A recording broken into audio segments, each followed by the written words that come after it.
जय श्री ओम नमः सिद्धेभ्य नमो अरहन्ताणं नमो सिद्धाणं नमो आयर्याणं नमो वज्रायाणं नमो लोहे सब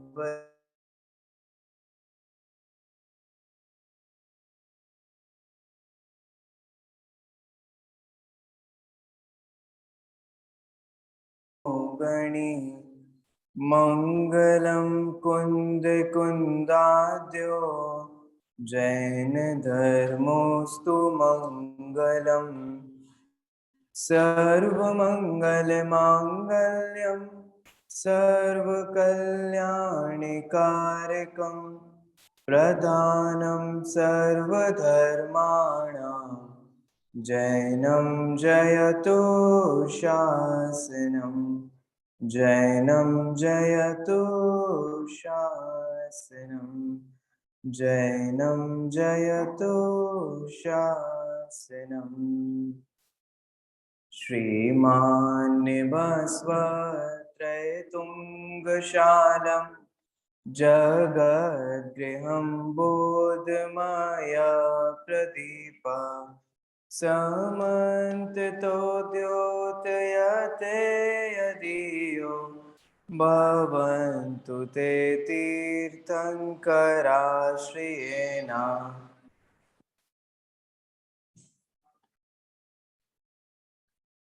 अमित गति आचार्य द्वारा रचित धर्म परीक्षा ग्रंथ, जिसके 15वें परिच्छेद की चर्चा हमारी यहाँ पर चल रही है और महाभारत रचना प्रसंग से हमारे विषय प्रारंभ होने वाला है।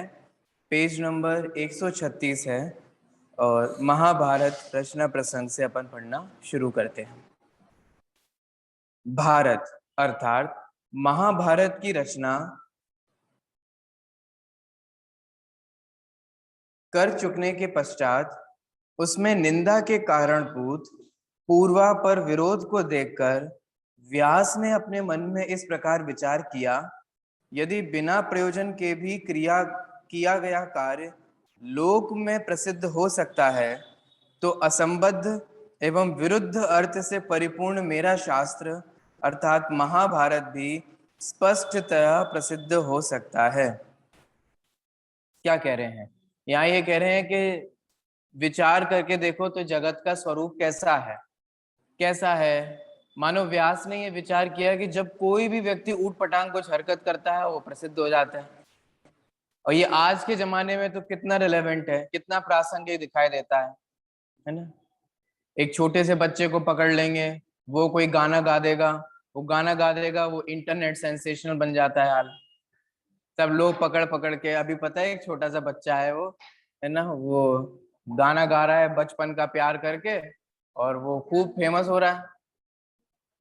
क्या कर दिया उसने, क्या कर दिया, क्या उपलब्धि है उसकी कि उसने गाना गा दिया बस।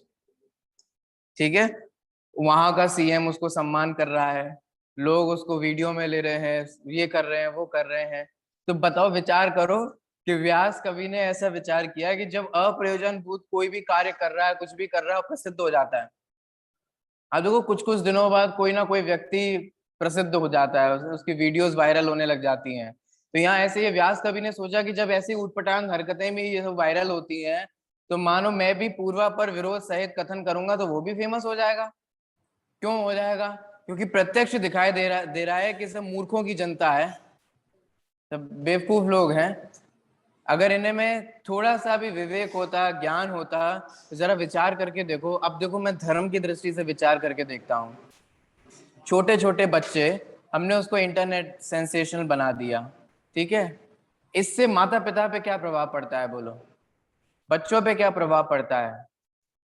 डायरेक्टली आपको लगता है कि क्या प्रभाव पड़ रहा है? कोई नहीं प्रभाव पड़ रहा, लेकिन माता पिता देखते हैं कि देखो अगर हमारा बेटा भी इस तरीके का काम करेगा, ऐसे छोटा होकर के बड़े बड़े हरकतें करेगा या बड़े बड़े वाले गाने गाएगा या ऐसे उटपटांग हरकतें करेगा तो वो भी फेमस हो जाएगा। हर किसी को प्रसिद्ध होना है, हर किसी को मान कषाय के वशीभूत होकर के फेमस होना है।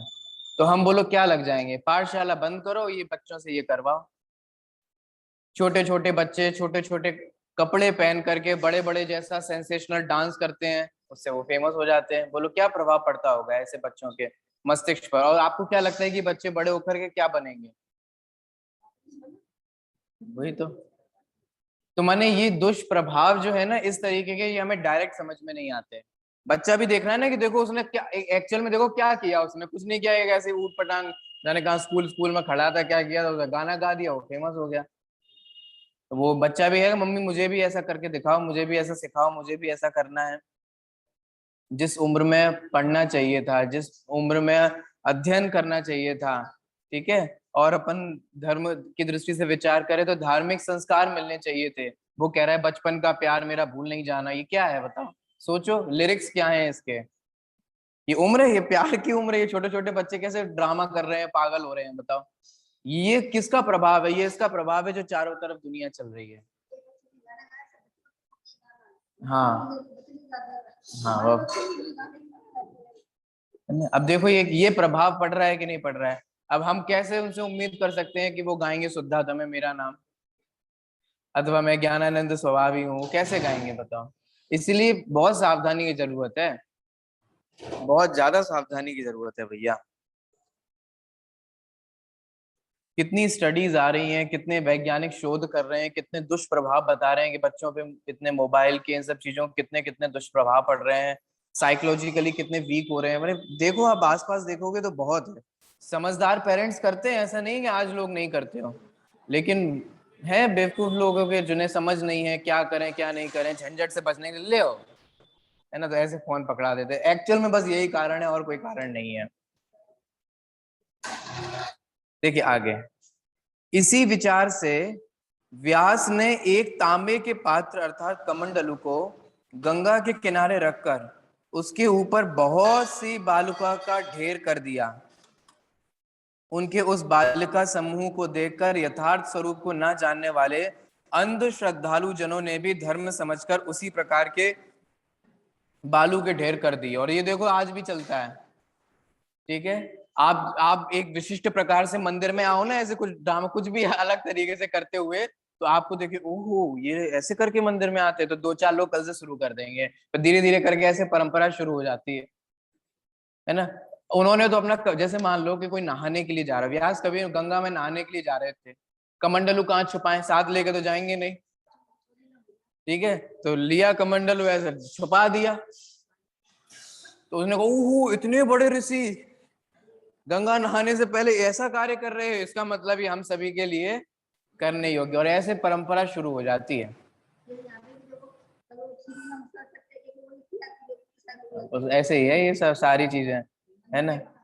हाँ, पूर्वा पर विचार, कोई विचार नहीं करता, बस ऐसे है, कोई एक शुरू कर दे कि यहाँ ताला लगा के चाबी डालने से मनोरथ पूरी हो जाती है, तो शुरू हो जाएंगे। कल आप शुरू कर दो कि इस खंबे पे धागा बांधने से इच्छा पूरी हो जाती है, देखना ये पूरा खंबा धागे से ना भर जाए। ये सब ऐसा स्वरूप है, इतने बेवकूफ हैं लोग। बताओ बेवकूफ नहीं है तो क्या है? ये एक ने शुरू किया, वही सब ऐसे ही तो है। किसी एक ने शुरू किया, उसने देखा देखी सोचा ओह ये उल्टा बना के गए थे अब सीधा बना के आए हैं, बस कहानियां शुरू हो जाती हैं और लोग शुरू तो मंजिल मंजिल मकान रखते हैं लोग, पता नहीं ऐसे पत्थरों को इकट्ठा कर लेंगे, फिर एक पत्थर के ऊपर फिर दूसरा पत्थर, दूसरे पत्थर के ऊपर तीसरा पत्थर। कहीं गजबंता वगैरह की जब मैंने यात्रा की थी, है ना, तब ऐसा देखा था, तो मैंने कहा कि ये क्या है, ये ऐसे पत्थर ऐसे नेचुरली तो नहीं हो सकते एक के ऊपर एक इतने सारे। तो बोले कुछ नहीं, आपको जितने मंजिल मकान चाहिए हो उतने मंजिल यहाँ पे लोग बना के जाते हैं और मकान बनते हैं। अब ये ऐसा है, कौन मैंने मैंने आप देखो कि दुनिया में कितनी बेवकूफी भरी पड़ी है। एक व्यक्ति कहते हैं कि वहां जाओ, वहां जाके सब कुछ हो जाता है, तो वहां जाने के लिए तैयार, फिर लुट के आ जाएंगे, फिर भी नहीं सोचेंगे कि देखो हम गलत जगह फंस गए थे, फिर दूसरी जगह कहेंगे अरे वो तो बेकार थे, उनके पास जाओ। कैसा जगत का स्वरूप है भैया। इस बीच स्नान करने के पश्चात जब व्यास ने, अब देखना दिक्कत क्या हुई व्यास ऋषि को, जब तक वे नहा करके आए, जब व्यास ने उस तांबे के बर्तन को देखा तब वहां बालुका समूह के इतने ढेर हो चुके थे कि उनमें उस ताम्र पत्र के स्थान का ही पता नहीं लग रहा था। बोलो, देख रहे हो कितनी जल्दी कोरोना वायरस से भी ज्यादा ये सब फैलती है, हैं? देखो,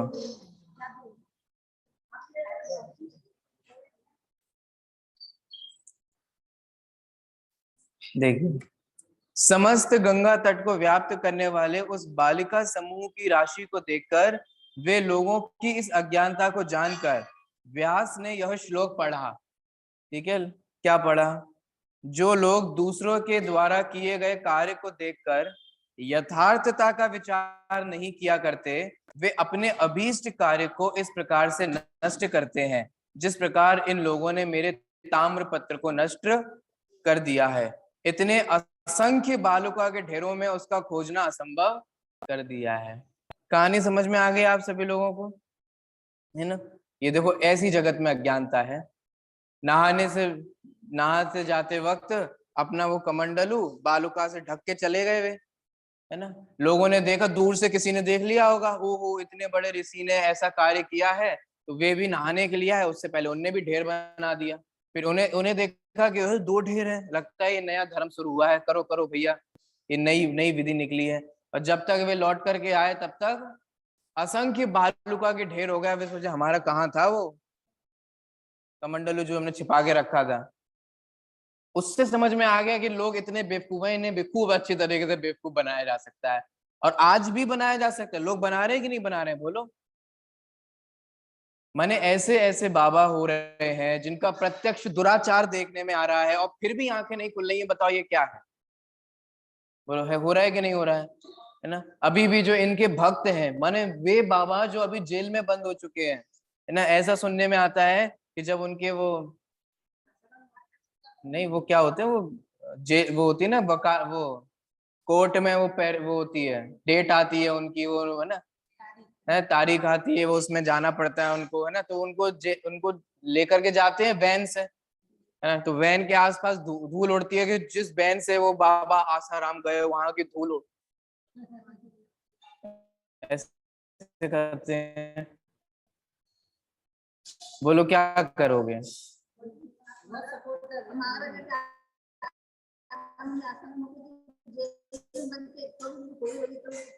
हाँ, बनाना कितना आसान है। अरे आसान क्या, लोग बनने के लिए तैयार बैठे हैं, बनाने वाला चाहिए। और ये लोग देख लेते हैं कि देखो कितना अज्ञानता है। हर एक व्यक्ति के जीवन में परेशानियां हैं, क्योंकि संसार का स्वरूप है ना। जिनको पता नहीं है कि संसार का यही स्वरूप है, उनसे ये नहीं हो पाता, उन्हें ये समझ में नहीं आता। जिसने ये विचार कर लिया कि संसार का स्वरूप ही इस प्रकार का है, वो क्यों किसी के पास जाएगा? हम इस मिथ्या अभिमान में, इस मिथ्या उम्मीद में, इस मिथ्या आशा में घूमते हैं कि शायद मेरी इम्परफेक्ट जिंदगी कुछ करने से परफेक्ट हो जाएगी, जबकि संसार में सुख नहीं है, ये हम समझ में ही नहीं आ रहा। विचार करने वाली संसार इसी का नाम, इम्परफेक्शन का नाम है। काश मेरी फैमिली एकदम परफेक्ट फैमिली होती, किसी की भी नहीं होती। काश मेरे मम्मी पापा एकदम परफेक्ट होते, किसी के भी नहीं होते। ऐसे ही काश मेरा पार्टनर परफेक्ट होता, मेरे बच्चे परफेक्ट होते, ये समाज परफेक्ट होता, ये देश परफेक्ट होता। ये नहीं होगा भैया, इम्परफेक्शन का नाम ही जिंदगी है। ऐसे ही है, यही संसार है, और आपको ऐसे ही जीना है। अगर आप ये नहीं समझोगे तो लोग आपको मिथ्या आशा के दिखा करके आपको ठग लेंगे। देखिए, हाँ उनको नहीं लगता, वे नहीं जाते। आपको क्या लगता है कि कोई सीता जी के पास कोई बाबा जाता और कहता कि हम तुम्हारे गृहस्थी के सारे संकट दूर कर देंगे? गृहस्थी के सारे संकट, उनके भी तो गृहस्थी के संकट ही हैं ये सारे। बोलो, पति के रहते हुए किडनैप हो गई, लौट के आई तो लोग बातें बना रहे हैं, बातें बनाने के कारण पति ने भिजवा छोड़ दिया जंगल में। ये सब क्या है, बोलो? सोचो, विचार करो। कोई अंजना के पास जाता कि सुनो, ये जड़ी बूटी खा लो, पवनजय के खाने में मिला दो, मनोवांछित फल की प्राप्ति कर लो। कुछ समझ में आ रहा है कि कुछ किया हमारी सतियों ने? अपने भाग्य पर विश्वास है, सबसे बड़ी बात यही है, अपने भाग्य पर विश्वास रखना चाहिए। लोग लाख बिड़ाते रहे कि ऐसा है वैसा है, ऐसा हो जाएगा वैसा हो जाएगा, लेकिन आपको जब ये विश्वास है ना कि हमारा हमारा भाग्य हमारा कोई नहीं ले सकता, तो कोई क्या कर लेगा? कोई कुछ नहीं कर जाएगा। कोई हमारा पाप का उदय नहीं ला सकता, कोई हमारा पुण्य का उदय नहीं ला सकता, कोई हमारे पाप का उदय नहीं छीन सकता, कोई हमारे पुण्य के उदय को नहीं छीन सकता। तो क्यों डरना और क्यों आशा रखना मिथ्या? अपने भाग्य पर विश्वास रखना चाहिए। देखिए, अज्ञान रूप अंधकार से व्याप्त इस अविवेकी लोक के भीतर लाखों के बीच में एक आध मनुष्य ही विचारशील उपलब्ध हो सकता है। ये पहले ही बोल दिया उन्होंने, इसलिए हम उम्मीद भी नहीं करते। हम क्यों उम्मीद करें जब कहा ना कि विरले हैं, तो विरले घर घर में कैसे हो जाएंगे? कुछ पॉइंट समझ में आ रहा है? देखो भैया, आप एक बात समझाओ। जैसे यूपीएससी का एग्जाम होता है, ठीक है, कहा जाता है कि हर 100 में से एक बंदा जो होता है उसका क्लियर होता है। 100 में से मतलब 100 कैंडिडेट्स अप्लाई करते हैं तो उनमें से किसी एक का होता है ना? इतना कठिन होता है। और भी सारे एग्जाम आजकल सब ऐसे ही हो गए हैं, है ना? अब जब इतने एग्जाम, इसका मतलब अब हम ये कैसे उम्मीद कर सकते हैं कि हर बैच में से सारे विद्यार्थी उसमें से हो जाएंगे? इसका मतलब एक बैच में अगर 100 विद्यार्थी, उनमें से कोई एक बनता है। आपको विरले का मतलब समझ में आ रहा है? ये है विरले। ऐसे ही 6 महीने 8 समय में 608 जीवी मुक्ति की प्राप्ति करते हैं, और पॉपुलेशन तो दिन पे दिन बढ़ती जा रही है। कुछ समझ में आ रहा है कि नहीं आ रहा है? तो फिर ये तत्व कितनों को समझ में आएगा और कितनों को आत्मसात होगा? अब सब विचार करना। पहले ही तो मिलेगा कितनों को, मिलने के बाद समझ कितनों को आएगा, अच्छा किसे लगेगा, रुचि किसे होगी, मेरे हित की बात है, ये सब बातें ऐसी फीलिंग के रूप में कैसे आए, कितनों को आएंगी? उसके बावजूद भी अपने जीवन में आत्मसात कितनों को होगा? बहुत ऑलमोस्ट सब विरले विरले विरले विरले हैं। यहाँ तो कह दिया लाखों में एक है, माने ये यूपीएससी भी इससे भी ज्यादा दुर्लभ है। कुछ क्या समझ में आ रहा है? माने यूपीएससी समझ लो, आईएएस आईपीएस बनना सरल है, यहाँ ये कह रहे हैं अमित दत्ती आचार्य, क्योंकि वो तो 100 में से कोई एक बनता है। और यहाँ कह रहे हैं लाखों में किसी एक ऐसा व्यक्ति पैदा होता है जो विचारशील होता है और अपने हित अहित का विचार कर पाता है। कौन होता है? लाखों में एक। और हम खुद भी देखते हैं, कई कई मैंने देखो, जो जिनके जीवन में स्वाध्याय नाम की चीज नहीं है, वो तो कुछ भी करें तो वो तो समझ में आता है। लेकिन कई बार स्वाध्यायी जीवों को भी ऐसी बोलते हुए सुनने में आता है, शांतिनाथ भगवान शांति कर देते हैं, और कोई करे ना करे भैया, शांतिनाथ भगवान तो कर देते हैं, भगवान महावीर तो कर ही देते हैं। ये सुनने में आ जाता है। माने वीतरागी भगवान है, ये श्रद्धान कितनों को होता है, कितनों को समझ में आ पाता है? हमें निकांक्षित होना है, ये कितने लोगों को लगता है? मांगो मांगो मांगो मांगो, इसकी तो बहुत लंबी लिस्ट है, और मांगने के लिए प्रेरणा हर कोई करता है। लेकिन हमें अपने जीवन में भोगों की कांक्षा नहीं करनी है, ये कितने लोग विचार करते हैं? सच में विरले हैं। और सच बात है कि लाखों में एक है। कुछ ख्याल में आ रहा है? ये इतना विरले वाली बात है। मैं तो यही कहूंगा कि हम जब इतने, क्या बोलूं, डिस्ट्रैक्शंस को, इतने लेवल्स को पार करके जब यहाँ तक आ गए, तो और थोड़ा विरले बन करके जीव इसको आत्मसात करें कि नहीं करें, वरना यहीं से बोलो पीछे लौट जाए तो कितना, कभी अपने पास्ट के बारे में विचार करेंगे तो कितना बुरा लगेगा, बोलो। जैन, कभी आप सोचो कि मान लो अभी हम अपना कल्याण नहीं करें, ठीक है, और इस भव को बर्बाद कर दें, तो क्या होने वाला है? मान लो कि पुण्य से तुम स्वर्ग चले भी गए, क्योंकि जैन हो, जैनाचार का पालन करते हो, मंदिर है, मंद कषाय है, ठीक है, तो आप स्वर्ग में चले भी गए, ठीक है, उसके बाद क्या होगा? उसके बाद होकर के मानो आपने कभी भविष्य में ये विचार किया कि बताओ, हम अवधि ज्ञान से जाना, या किसी मुनिराज के मुख से जाना, या केवली के मुख से जाना, या कैसे भी पता, जाति स्मरण हो गया, बहुत सारी चीजें हैं, और आपको पता चला कि बताओ हमने जैन कुल में जन्म लिया था। और सिर्फ जैन कुल में जन्म तो बहुत लोग अभी भी ले रहे हैं, लेकिन हमें जैन कुल में हमने तो सच्चे देवशास्त्र गुरु मिल गए थे हमें। श्वेतांबर भाई भी तो जैन है ना? अग्रवाल भी तो अपने आप को जैन, कुछ अग्रवाल भी तो अपने आप को जैन ही कहते हैं। माने बहुत तरीके ऐसे भी तो 20 पंथी भी तो जैन है, बोलो है? हाँ, वो भी श्वेतांबर श्वेतांबर होंगे कोई। तो बोलो, ऐसा सब कुछ आ करके हम लोगों को कैसा लगेगा कि जैन कुल में जन्म लिया था, सच्चे देव शास्त्र गुरु हमें मिले थे, वीतरागी सर्वज्ञ मिले थे, वीतरागी सर्वज्ञ देव मिले थे, वीतरागता की पोषण करने वाली जिनवाणी मिली थी। और बोलो, इतने सब समागम मिलने के बावजूद भी हमने पढ़ा भी था, हमने सुना भी था, हमने स्वाध्याय भी किया था, लेकिन कहीं ना कहीं स्वाध्याय मात्र में ही संतुष्ट होकर के हमने अपना भव व्यतीत कर दिया। बोलो लगेगा कि नहीं लगेगा? लगता है आपको? पता है जैसे कोई एग्जाम दे रहे हो, अब आप लोग नहीं देते लेकिन फिर भी समझो कि कोई आपने एग्जाम दिया और 1 नंबर से रह गए। मैं मेरे साथ हो चुका है इसलिए मैं बता रहा हूँ, है ना। जब मैंने नेट जेआरएफ दिया था ना, तो मेरा पहली बार में नेट क्वालिफाई हुआ था। ठीक है, ये एक एग्जाम होता है असिस्टेंट प्रोफेसर के लिए, जिसके लिए नेशनल लेवल का एग्जाम होता है और लाखों लोग देते हैं, और इसका भी ऐसा ही है कि बहुत कम लोगों का वो निकलता है। तो वो एग्जाम दिया था, तो मेरा पहली बार में असिस्टेंट प्रोफेसर के लिए क्वालिफाई हो गया था, और 1 नंबर से रह गया था जेआरएफ के लिए। जेआरएफ होता है जूनियर रिसर्च फेलोशिप, माने गवर्नमेंट आपको रिसर्च करने के पैसे देती है, और खूब पैसे देती है, जितना किसी भी एक अच्छी पेड सैलरी को मिलता है या गवर्नमेंट नौकरी वालों को मिलता है। एक एक नंबर से मेरा जेआरएफ रह गया था। अब बताओ मुझे कैसा लग रहा होगा? मैं खुद भी ये सोचा था अगर 4-5 नंबर से रहता तो अच्छा भी लगता है कि चलो भैया अगली बार ज्यादा मेहनत कर लेंगे।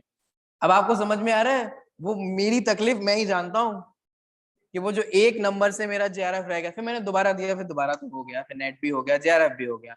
लेकिन मैं आपसे ये कह रहा हूँ कि अब देखो कितनी पीड़ा होती है जब हम इतने पास आकर के रह जाते हैं। मैं आपको वो समझाना चाह रहा हूँ, और अपने जीवन अभी मुझे वो दृष्टांत याद आया तो मैंने आपको वो बता दिया। पीड़ा होती है कि जो बच्चों से मिली है जो कॉम्पिटिटिव एग्जाम देते हैं, जो आधे आधे नंबर से माइनस मार्किंग भी होती है ना, जहाँ वहां आधे आधे नंबर से रह जाते हैं, एक एक नंबर से रह जाते हैं। बोलो कैसा लगता होगा? अब सोचो जब आप विचार करोगे कि इतना नजदीक आकर के आप सिर्फ सम्यक दर्शन से इतने सम्यक तो सन्मुख तक हो गए हैं। ये पता है हम कौन है अभी, है ना? सम्यक तो सन्मुख हो गए हैं, लेकिन बस वहीं से लौट करके चले गए, तो बोलो कैसा लगेगा? इसीलिए मैं कहता हूँ भैया, वो उन विरले में से बनना। हम वो विरले ऐसे नहीं है, सड़क छाप नहीं है। दादा हमारे को बोलते हैं कि बच्चों तुम अपने आप को सड़क छाप मत समझना, ये तुम ये नहीं हो, ये यहाँ से फटे वहां से फटे, उन्हें बहुत बुरी लगती है। एक बार एक विद्यार्थी पहन करके आ गया, हालांकि दादा कभी इसके बारे में ये नहीं कहते कि ये पहनो वो मत पहनो, वो फ्री है कि आप इंडिपेंडेंट हो, आपको जो पहनना है वो पहनो। हमारे यहाँ ऐसा कोई रूल नहीं है कि ऐसा नहीं पहनोगे, वो नहीं पहनोगे, कुर्ते पहन के ही प्रवचन हॉल में आओगे, ऐसे नहीं। लेकिन फिर भी ऐसे ऐसे वो होता है ना फेडेड वाला, हाँ, तो वो पहन करके आ गया था। तो दादा को पता नहीं था, ने पूछा क्या हुआ बेटा, घर में गरीबी घर में सब ठीक है कि नहीं है, बताओ कोई मदद चाहिए तो हम करेंगे। अब उनको पता नहीं था कि ये भी फैशन है। तो देखा नहीं नहीं दादा ये ऐसे आजकल ऐसे चल रहा है, ये फैशन है। उनके ये कैसी फैशन है? बूढ़े लोगों आप लोगों को भी तो समझ में नहीं आता है ना, लेकिन बच्चे आप कहते हैं नहीं नहीं मम्मी यही फैशन है, ऐसे ही चल रहा है आजकल। हाँ, तो फिर दादा बोलते हैं बेटा अपन लोग सड़क छाप नहीं है, अपन इन लोगों जैसे नहीं है, अपन यूनिक है, अपन स्पेशल है। ऐसे थोड़ी ना कि ये जो सड़क छाप पहन के, मैंने आप देखो वही वही भंगी चमार पहने हुए हैं उसी तरीके के, वैसे आप पहन के घूम रहे हो, वैसे वो हेयर वो करा के घूम रहे हैं ना, ब्लॉन्ड हेयर्स करा के घूम रहे हैं, वैसे करा के कर रहे हैं, वैसे आप करा के घूम रहे हो, वही उसी ठेले पे खड़े हैं, उसी ठेले पे आप खड़े हो। बोलो अपन स्पेशल हैं, अपन उन विरले में से हैं। माने हम लोग ऐसे नहीं है, सड़क छाप नहीं है, जो इसीलिए हमारा आचरण सड़क छाप जैसा नहीं है। बोलो कोई बहुत अच्छी फैमिली से हो और ऐसी नीच हरकतें करें तो उसके मम्मी पापा क्या समझाते हैं? बोलो अरे बेटा नहीं, अपन ऐसे थोड़ी ना करते हैं, अपन अच्छी फैमिली से हैं। करेंगे करेंगे कि नहीं करेंगे, है ना? तो ऐसे ही मानो अरहंत परमेष्टि, सिद्ध परमेष्टि, आचार उपाध्याय साधु परमेष्टि हमारे को समझा रहे हैं कि हे भव्य, तुम ये साधारण नहीं हो, तुम बहुत विरले में से हो। इतने सारी चीजें पार करके कि आज तुम्हें ये सारे समागम मिले मिले हैं। अपना जीवन इन लोगों को देख करके मत बिता देना, इन जैसा मत बिता देना। यहाँ कह रहे हैं कि ऐसा विचारशील कितने में से कितने होते हैं? लाखों में से एक होते हैं। इसीलिए पता है कभी कभी जब ऐसी अंदर में पीड़ा होती है ना, ये तत्व सबको समझ में क्यों नहीं आता, लोग क्यों नहीं इसको स्वीकार करते, क्यों नहीं समझते, फिर यही विचार करके समता आती है। कैसे कर लेंगे बताओ, जब आचार्य खुद कह रहे हैं कि लाख में एक होंगे, तो फिर सबको कैसे समझ, लाखों लोगों को कैसे समझ में आ जाएगा? उन इसका मतलब एक को एक्सेप्ट होगा और बाकी 99,999 लोगों को विरोध होगा, मन में हो या व्यक्त रूप से हो या कैसे भी हो, माने उनको स्वीकार नहीं होगा। इसका मतलब सिर्फ एक बंदे को ये एक्सेप्ट होगा लाख में से। आगे देखो, ऐसी अवस्था में विपरीत भी मेरा वह शास्त्र महाभारत प्रसिद्ध को प्राप्त हो सकता है। ऐसा विचार करके वह लोगों की मूर्खता को देखकर अंत में व्यास को अतिशय संतोष हुआ। आपको समझ में आ रहा है?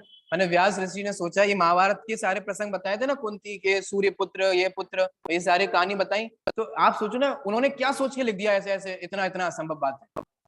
बोलो आप लिखोगे, ऐसा लिखोगे कि लोगों को विश्वास ही ना हो।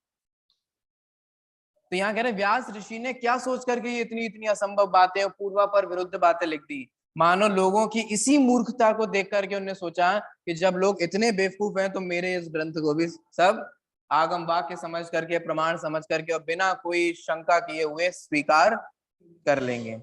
इस प्रकार लोक में प्रसिद्ध उन पुराणों को शत्रुओं के वचनों के समान जानकर, शत्रुओं के वचनों को बोलो आप कैसे स्वीकार करते हो? मान लो आपको पता है कि कोई आपका विरुद्ध है और उसने कुछ बात कह दी, तो अपन उसमें सबसे पहले शंका करते हैं, चेक करने की कोशिश करते हैं कि ऐसा है कि नहीं है। नहीं भैया ये विश्वास करने लायक नहीं है, इनने कहा ये है, पहले चेक कर लो। तो ऐसे ही इनके आगम वाक्यों को कैसे समझना चाहिए? शत्रु के वचन को पहले चेक किया जाता है। ऐसे ही इनके आगम वाक्यों को अपने विचार से, अपनी युक्तियों से, अपनी सोच से, तर्क का अवलंबन लेकर के क्या करना भैया? परीक्षा करना, चेक करना। देखो इस प्रकार लोक में प्रसिद्ध उन पुराणों को शत्रुओं के वचनों के समान जानकर उन्हें विद्वानों को प्रमाण नहीं करना चाहिए, अर्थात उन्हें विश्वसनीय नहीं समझना चाहिए। आगे मनोवेग कहता है कि हे मित्र, अब मैं तुम्हें और भी लोक प्रसिद्ध पुराण को अर्थात पुराण प्ररूपित वृत्त को दिखलाता हूं। इस प्रकार कहकर उसने रक्त वस्त्र के धारक परिव्राजक के वेश को ग्रहण किया। ठीक है, कॉस्ट्यूम चेंज कर ली है ना। तत्पश्चात वहां 5वें द्वार से प्रविष्ट होकर नगर के भीतर गया और हाथ से बेरी को ताड़ित करता हुआ सुवर्णमय सिंहासन के ऊपर बैठ गया। उस बेरी के शब्द को सुनकर ब्राह्मण आए और उससे बोले कि तुम विद्वान दिखते हो, तुम क्या कुछ जानते हो? वह हम लोगों के साथ शास्त्रार्थ करोगे? ठीक है, आप लोगों को लगता होगा ये कितने उत्सुक रहते हैं शास्त्रार्थ के लिए। देखो एक बात बताऊं, आप लोग सब समझना, मैं एक बार पहले भी बोल चुका हूं। आपने समंतभद्र आचार्य के बारे में सुना ना कि उन्होंने जगह जगह जाकर के वाद विवाद किया। तो आपको ऐसा लगता होगा कि आचार्यों को इतनी कसाई रहती है, जगह जगह जाकर के वाद विवाद करते हैं। देखो भाई, हम आज जो वाद विवाद का स्वरूप समझते हैं ना, वैसा वाद विवाद नहीं होता। ये लोग लड़ रहे हैं आपस में, बताओ, मनोवेग वेश बदल बदल कर आकर के अपनी बात कह रहे हैं, क्या वो लोग उन पे हाथापाई कर रहे हैं, डंडे बरसा रहे हैं, द्वेष के वचन बोल रहे हैं? वाद विवाद इतने खुले दिमाग से हुआ करता था, सब लोग बैठते थे, अपने अपनी बात रखते थे, निष्पक्ष होकर के, पूर्वा पर पक्षपात से रहित होकर के वो वाद विवाद होता था, और जो विजयी होता था उसके डंका बजता था। ऐसे हमारे जैन आचार्यों ने, समंतभद्र आचार्य ने, अकलंग देव ने हमारे जैन धर्म का डंका बजाया है। बौद्धों से मैंने, एक तरफ जैन धर्म के आचार्य अकलंग, एक तरफ बौद्ध, और वाद विवाद चल रहा है बहुत स्वस्थ। क्यों वाद विवाद चलता है? वाद विवाद होता है सत्य बात तक पहुंचने के लिए। वे विद्वान होते थे, उन्हें सत्य चाहिए, उन्हें ये नहीं चाहिए कि हम इसके हैं हम उसके हैं, जो सत्य है वो स्वीकार है। तो अगर आप अलग विचार करते हो, हम अलग विचार करते हो, तो अपन विचार देखते हैं कि कौन सी बात सही है, परीक्षा करेंगे कि नहीं करेंगे। आप कह रहे हो ये अच्छा है, हम कह रहे हैं ये अच्छा है, आओ देखते हैं दोनों में से कौन अच्छा है, जो अच्छा है वो हम सब ग्रहण कर लेंगे। इतने खुले दिमाग के हुआ करते थे। देखो इस पर मनोवेग बोला कि हे ब्राह्मणों, मैं किसी शास्त्र को नहीं जानता हूं, मैं तो केवल अपूर्व भेरी को ताड़ित करके यूं ही सुवर्ण सिंहासन के ऊपर बैठ गया हूं। मनोवेग के इस उत्तर को सुनकर ब्राह्मण बोले कि हे भद्र, तुम परिहास ना करके सीधा सच्चा अभिप्राय कहो। कारण यह है कि जो समीचीन अभिप्राय प्रकट करने वाले सत्पुरुषों के साथ हास्यपूर्ण व्यवहार को करता है उसकी लोक में निंदा की जाती है। माने कोई सीरियस हो, आप मजाक कर रहे हो, अबे बाद में बोला अरे हम तो मजाक मजाक में कर रहे थे, तो ऐसा नहीं करना चाहिए, है ना। लोग निंदा करते हैं कि भैया ऐसा मजाक मत करो। इस पर मनोवेग ने कहा कि मैं देखे हुए आश्चर्य की सूचना तो करता हूं, परंतु ऐसा करते हुए भयभीत होता हूं। आप लोग उसे अविवेकता से विपरीत रूप में ग्रहण ना करें। इस पर ब्राह्मण बोले कि हे भद्र, तुमने जो देखा है उसे कहो, इसमें किसी भी प्रकार का भय ना करो। पॉइंट समझ में आ रहा है, मैंने आ रहा होगा ना आपको। अभी तक तो वो पूछ रहे थे कि आप साधु क्यों बने, अपना व्रत सुनाओ। अब क्या पूछ रहे हैं, ये कह रहे हैं कि भैया हमने एक बहुत खतरनाक चीज देखी लेकिन हम बताएंगे नहीं। क्यों, आप लोग विश्वास तो करोगे नहीं। तो ब्राह्मण कहे नहीं नहीं बताओ क्या देखा, अगर होगा तो हम विचार करेंगे।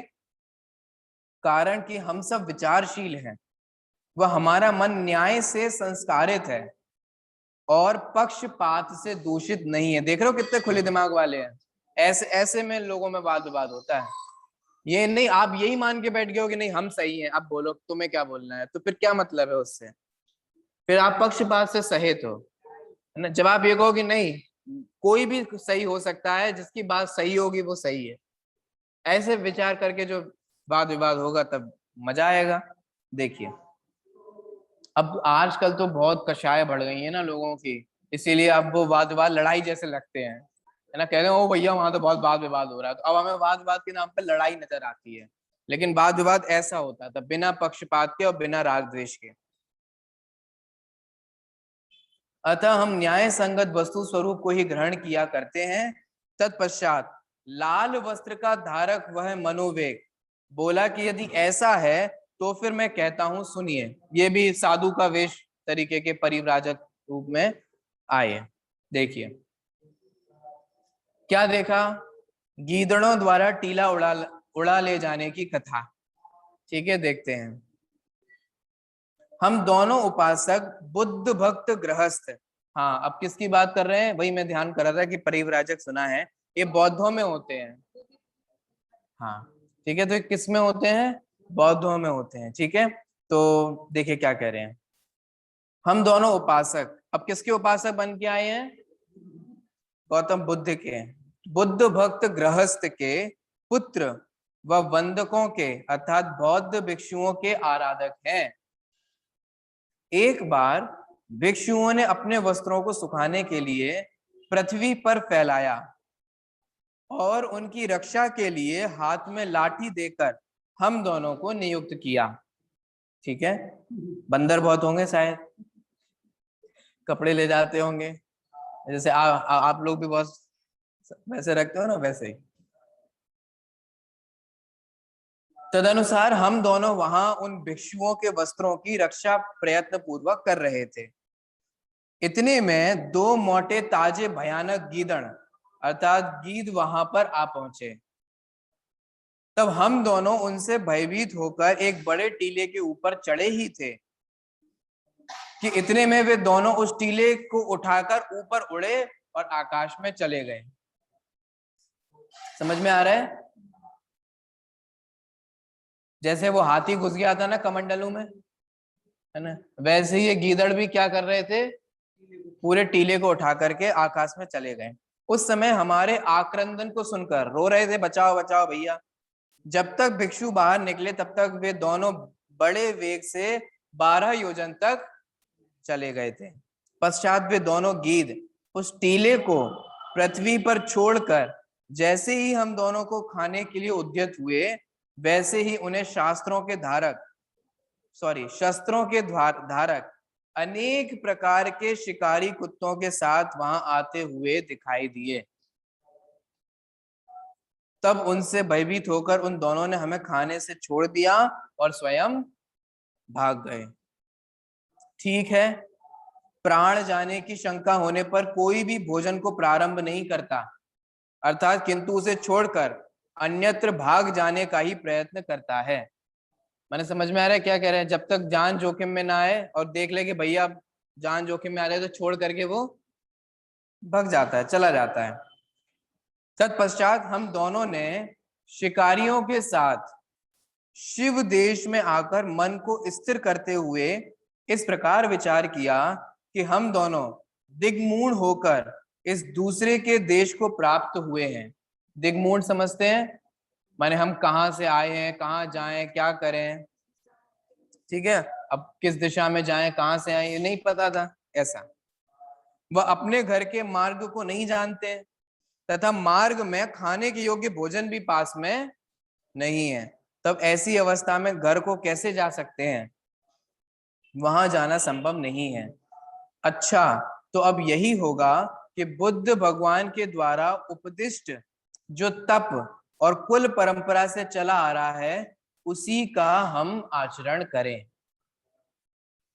ठीक है, समझ में आ रहा है? घर घर बौद्ध मिल जाएंगे, बुद्ध धर्म के उपासक मिल जाएंगे आपको, है ना। आजकल लाफिंग बुद्धा मिल जाएंगे, है ना। देखा है आपने घरों में अपने अपने, है ना। एक वो मोटे से व्यक्ति होते हैं ना हंसते हुए, है ना, उन्हें लाफिंग बुद्धा कहते हैं, है ना, हंसते हुए गौतम बुद्ध, है ना। वो उसे हम रखते हैं ताकि घर में सुख शांति, वहां तो यही प्रचलित है, हमें पता नहीं, हम उठा के ले आते हैं घर में रख लेते हैं, कुछ पता ही नहीं। पेंटिंग्स मिल जाएंगी आपको बहुत सारी, स्टैचू मिल जाएंगे ये लोग, है ना। गौतम बुद्ध के अकेले से इतनी इतनी खोपड़ी वोपड़ी वाली ऐसे बड़ी बड़ी स्टैचूज मिल जाती हैं, या पूरी स्टैचू लोग अपने घर में अपने शोकेस में लगा लगा के रखते हैं। बताओ क्या है ये? धीरे धीरे नहीं होते जा रहे हैं, बौद्ध नहीं होते जा रहे हैं। दीपावली के दिन गणेश लक्ष्मी तो है ही कंपलसरी, है ना, तो हिंदू तो हो ही गए हैं। ठीक है, यहाँ जैन मंदिर के बाद थोड़ा उधर भी खटखट चले जाते हैं, और दूसरों के यहाँ दर्शन करने भी हम चले जाते हैं।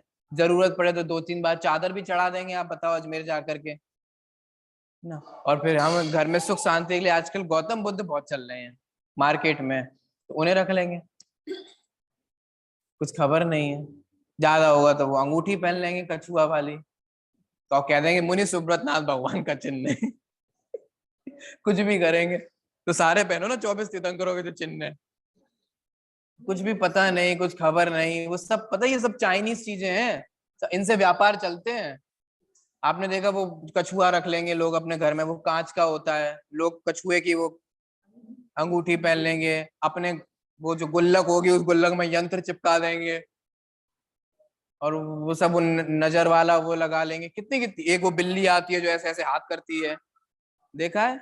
ये सब वो उनकी पौराणिक मान्यताएं हैं। आपको लगता है कि अच्छा लग रहा है, फैशन लग रहा है, पता ही नहीं है आपको क्या है क्या नहीं है। वो बिल्ली वो सुख शांति लाती है, बोलो। अब आप कहाँ तो नेक रास्ता काट जाए तो मुंह फुला के बैठ जाते हो, आप जाते नहीं हो, और कहाँ घर में ला करके ऐसे ऐसे। कुछ खबर नहीं हमारे को दुनिया में क्या चल रहा है क्या नहीं, बस हम आंखें बंद करके जो लोग कर रहे हैं। आजकल घरों में ये बहुत रखा जा रहा है, चलो अपन भी ले आओ, पता ही नहीं है क्या करें। जैन है ऐसे लोग, क्या है, आधे जैन हैं, फिर आधे ये हैं, आधे वो हैं, मान्यता में तो न जाने क्या है। देखो, तो वे कह रहे हैं कि जब कुछ खाने को नहीं था, पीने को नहीं था, तो क्या करें, एंड में फिर भगवान की शरण ही लेते हैं व्यक्ति। तो उन्होंने गौतम बुद्ध के वचनों को ग्रहण किया, व्रतों को ग्रहण किया, क्योंकि विद्वान जन स्वयं ही धर्म कार्य में प्रवृत्त हुआ करते हैं। हम दोनों नगरों और खानों में अर्थात नगर समूहों से सुशोभित इस पृथ्वी पर परिभ्रमण करते हुए ब्राह्मण जन से परिपूर्ण इस आपके स्थान को आ रहे हैं। यहाँ हम कहाँ तक आ गए? ये भटकते भटकते ऐसे आते आते हम आपके पास आ गए। गीदड़ों के द्वारा टीले को ऊपर उठाकर ले भागना यह नेत्रों को आश्चर्यजनक है, परंतु इस प्रकार के आश्चर्य को हम दोनों ने, कौन दोनों? मनोवेग और पवन वेग ने प्रत्यक्ष देखा है, और देखा ही नहीं, फील किया है, क्योंकि उस टीले पे कौन थे? हम थे, खुद के एक्सपीरियंस बता रहे हैं। वह उसके संबंध में आपसे निवेदन किया है। बोलो ऐसे मिल जाएंगे कि नहीं मिल जाएंगे आपको? कुछ भी, अरे नहीं हमने देखा भगवान वैसे आ रहे थे हमारे पास। मैंने सुना है इसलिए बता रहा हूँ, ये जो मैंने कि भैया, मैं एक बार मैं नमस्कार कर रहा था, और महिला बोली है मैं नमस्कार कर रही थी, और मुझे ऐसा लगा कि वहां प्रतिमा से ऐसे कोई भगवान आ रहे हो, मेरे पास आ रहे हैं, क्या करें बोलो। अरे नहीं आप आपके शास्त्र जाएं भाड़ में, हमने खुद देखा, क्या करें बताओ, ऐसे देखेगा। ऐसे जगत विरुद्ध लोग बातें बोलते। मनोवेग के इस कथन को सुनकर ब्राह्मण बोले कि हे भद्र, तुम व्रत में स्थिर रहकर इस प्रकार असत्य भाषण कैसे करते हो? माने तुम अपने आप को व्रती कह रहे हो ना, और तुम व्रती होकर के झूठ बोल रहे हो। हमें ऐसा प्रतीत होता है कि ब्रह्मा ने निश्चित ही तीनों लोकों के असत्य भाषियों को एकत्रित करके तुम्हें रचा है। कारण कि यदि ऐसा ना होता तो फिर इस प्रकार का असत्य भाषी अन्य क्यों नहीं देखा जाता, और भी ऐसे असत्य भाषी देखे जाने चाहिए थे। ब्राह्मणों के इस भाषण को सुनकर वह विद्याधर राजा का बुद्धिमान पुत्र बोला कि हे ब्राह्मणों, आप लोगों के पुराणों में क्या इस प्रकार के बहुत से असत्य नहीं है? दूसरों के दोष को तो सभी जन देखा करते हैं, परंतु अपने दोष को निश्चय से कोई भी नहीं देखता। अब तो सब जगह दुनिया में ऐसे ही है। ठीक है, ठीक है, चंद्रमा के कलंक को तो सभी जन देखते हैं, परंतु अपने आप में स्थित काजल युक्त नेत्र को कोई भी नहीं देखता। मनोवेग के इस आरोप को सुनकर वेद वेताओं में श्रेष्ठ वे ब्राह्मण बोले कि हे भद्र, यदि तुमने हमारे पुराणों में इस प्रकार का असत्य देखा है तो तुम उसे निर्भय होकर कहो, तब हम विचार करके उस असत्य को छोड़ देंगे। बोलो, हो इतने खुले दिमाग के लोग मिलेंगे आपको। ब्राह्मणों के इन वाक्यों को सुनकर जिसकी बुद्धि जिनेंद्र भगवान के वचन रूप जल के द्वारा धुल चुकी थी, ऐसा वह जित शत्रु का पुत्र मनोवेग बोला कि हे ब्राह्मणों, यदि आप जान करके उस असत्य को छोड़ देंगे तो फिर मैं पुराण के उस व्रत को कहता हूं, वरना मैं अपनी क्यों फालतू में शक्ति सामर्थ्य बर्बाद करूं। देखिए आगे इसको पढ़ लेते हैं और ये परिच्छेद फिर समाप्त करेंगे। 2 पैराग्राफ है, बहुत सिंपल सी कहानी है, आपको समझ में आ जाएगी। वानर सेना द्वारा पर्वतों को उठाने का प्रसंग। रामचंद्र त्रिशिर और खर आदि राक्षसों को मारकर लक्ष्मण और सीता के साथ वन में अवस्थित थे। ये सब उनके यहाँ की कहानी है। इतने में वहां वीर रस से परिपूर्ण प्रतापी लंका का स्वामी अर्थात रावण आया।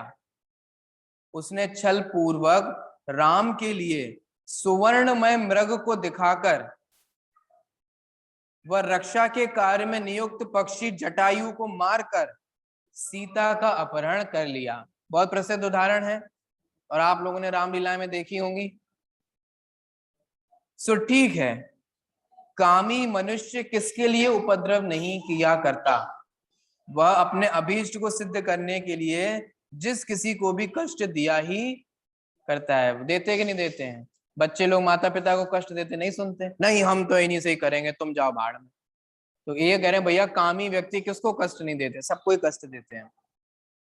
तत्पश्चात अतिशय प्रतापी राम ने बलवान बाली को मारकर बंदरों के साथ सुग्रीव राजा को अपनी ओर मिलाया।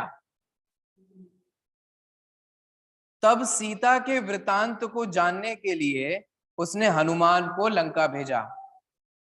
इस प्रकार अपरिमित गमन के वेग से परिपूर्ण अतिशय शीघ्रगामी वह हनुमान लंका गया और वहां राक्षस रावण के निवास गृह में सीता को देखकर वापस आ गया। बहुत प्रसिद्ध है ये सारी चीजें।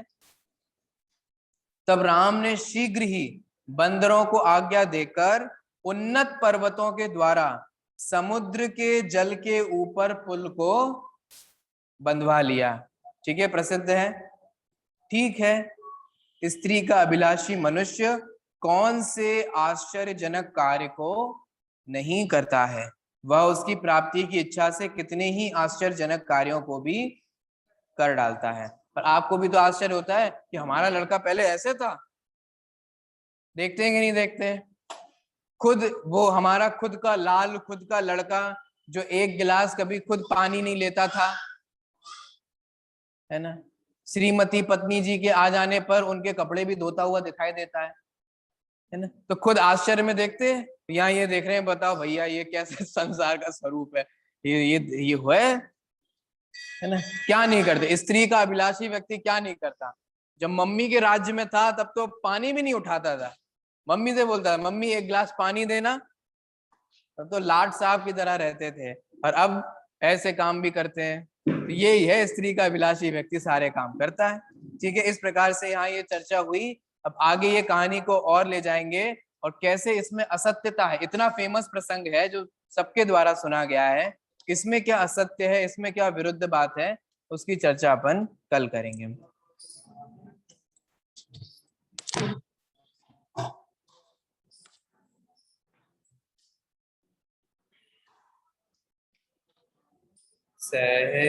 सहजानंदी शुद्ध स्वरूपी अविनाशी में आत्म स्वरूप। सहजानंदी शुद्ध स्वरूपी अविनाशी